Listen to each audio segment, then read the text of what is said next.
Hey there, Dan Martell here, serial entrepreneur, investor, and creator of SaaS Academy. In this video, I'm going to share with you the 5 meetings you need to have in your software business to truly grow. And be sure to stay at the end. We're going to share with you how to get access to my weekly sync agenda, which is one of the 5 meetings. I'm going to walk you through that to make sure you get the most out of your team. Let's get going.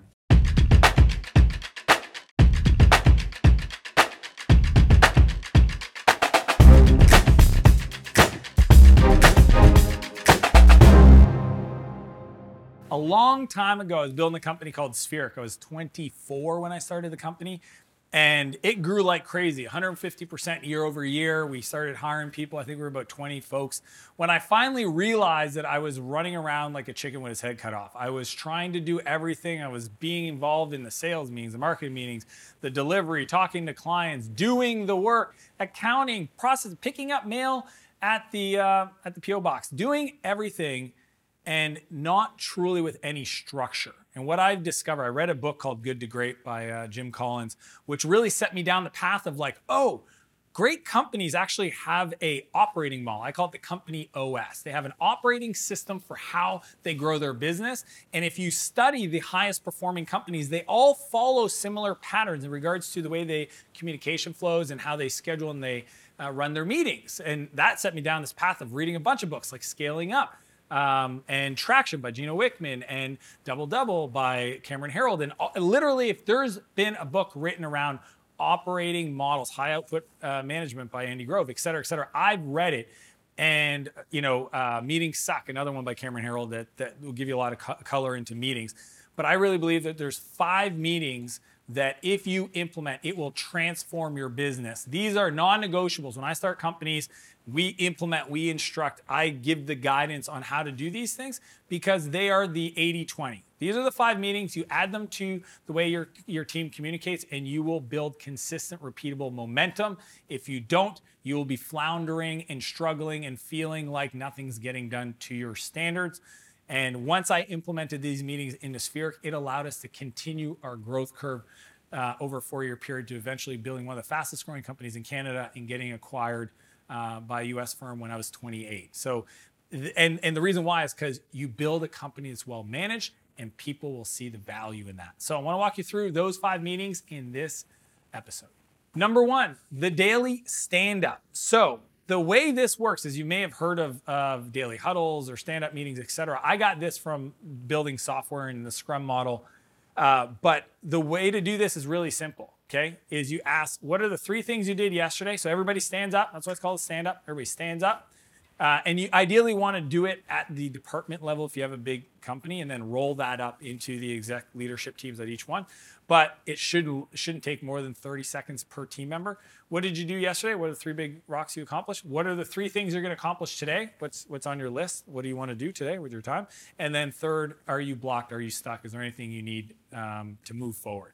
And that's it. So they said, okay, yesterday I did this, I did this, I did this. Today I'm planning on crushing this, this, and this. And I'm blocked because I'm waiting on this person to get back to me for this template because I can't move forward on that. And what happens is, as a leader, as a founder, your job is to listen to the blockers.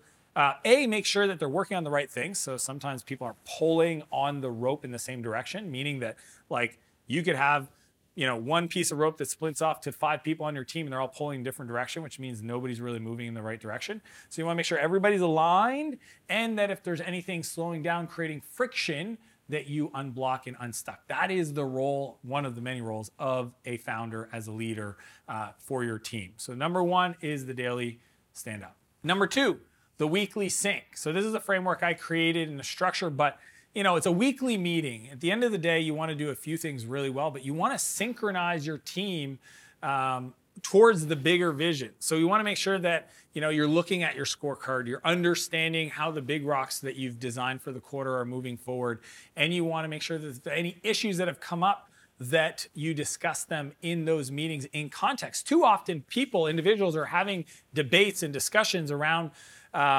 challenges, but they don't have all the information. They don't have the right people in the cubicle or in the office or in the meeting room to actually have that proper conversation. So it's better to just add it to the weekly sync and create that space for everybody to discuss, solve, and move forward. So that's the weekly sync. It's for the team to synchronize on a weekly basis around the metrics on a weekly basis, the big rocks that they're moving forward in the quarter, and ideally the issues. There's more elements of the agenda. I'll share more at the end, but that at a high level is the purpose of the weekly meeting.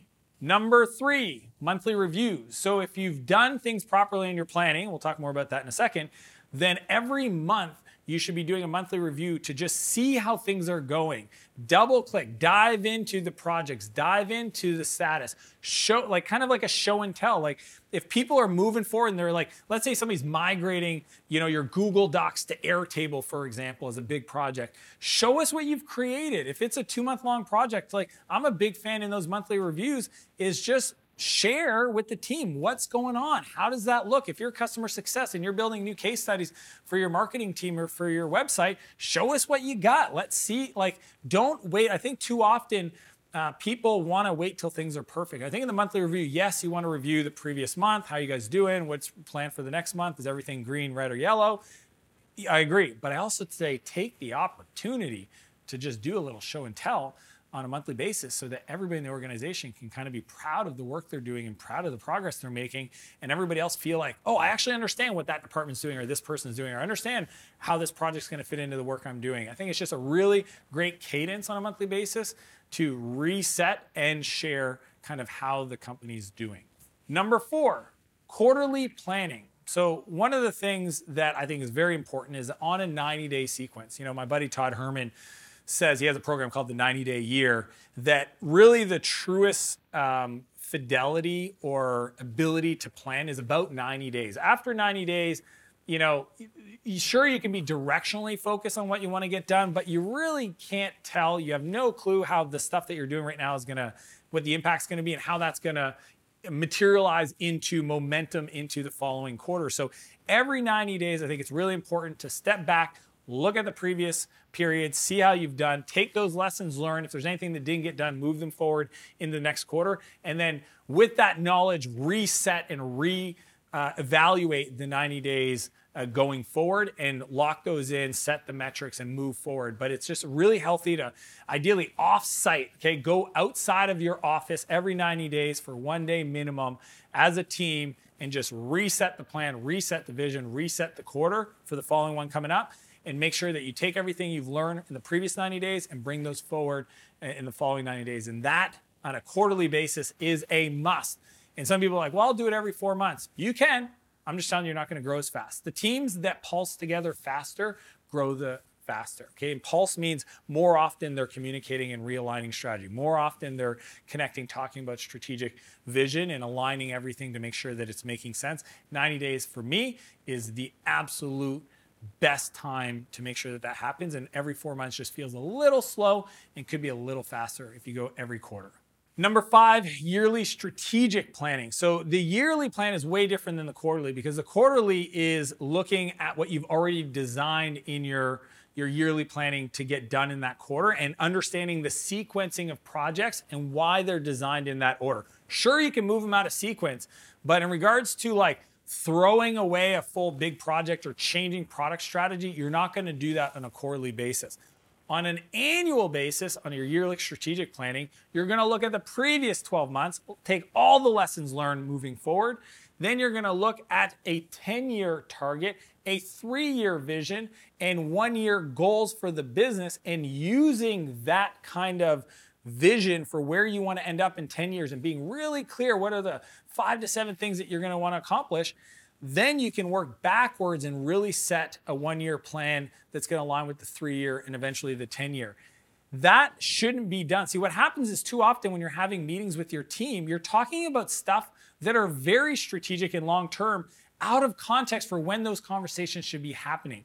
So anytime I'm talking to a team member and they're like, we should really consider getting into this line of business, I go, that sounds like a great strategic discussion at our annual planning offsite so that everybody can understand your perspective and kind of why you think it's important. But unfortunately, it's just not a now thing. Does that make sense? They go, yeah, perfect. Let's add it to the strategic planning document. So we just have a document for our strategic plan. We have the quarters and then we have an annual, and they just add it to the discussion list. Why is that awesome? Because then they feel like they've been heard. They don't bring it up in another meeting. They don't try to politically get the project started, kicked off, R&D, research outside of the right timing for it. And you end up talking about projects that are now things, not later things. And I think too often as a leader, we need to explain to people like, hey, we have a strategy for a reason. It's to get everybody aligned with that strategy.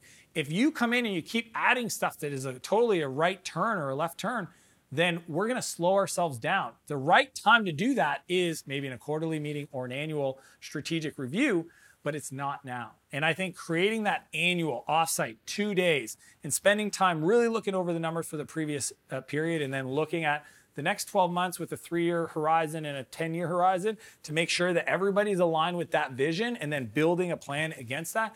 That's how we move fast. That's how we create momentum. And that's how we avoid wasting time today talking about things that are not now conversations. So quick recap, 5 meetings you should be having to grow your software business. Number 1, your daily stand-ups. Number 2, weekly syncs. 3, monthly reviews. 4, quarterly planning. And 5, yearly strategic planning. So as I mentioned at the beginning of this episode, I want to share with you my exclusive weekly sync framework. In it, I talk about the agenda structure that I use to run my companies. The most unique parts that are never discussed, and you can click the link down below to get your copy, is things like the announcements, the customer headlines. Go check out my framework because I think it'll give you more breadth for what might be missing to really create excitement and motivation amongst your team and not just make it all about trying to check in and hold people accountable. We want to celebrate as much as we want to resolve issues. So you can click the link below to download your copy of the weekly sync. If you like this video, be sure to lightly tap the like button, share this video with anybody you care about that you feel that they could serve. And as per usual, I want to challenge you to live a bigger life and a bigger business, and I'll see you next Monday.